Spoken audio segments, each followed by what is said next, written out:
Welcome to True North Marine Electronics. Today, we'll guide you through installing and repairing marine electronics. First, let's gather the necessary tools and equipment for the job.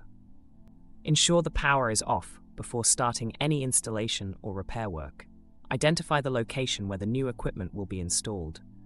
Carefully remove any old equipment that needs replacing. Next, prepare the mounting area for the new installation. Install the new equipment according to the manufacturer's instructions. Secure all connections and ensure they are tight and waterproof. Double-check all wiring to avoid any potential issues. Turn the power back on and test the new equipment. If you encounter any issues, refer to the troubleshooting guide. For repairs, identify the faulty component and replace it. Ensure all repairs are done to the highest standards for safety and performance.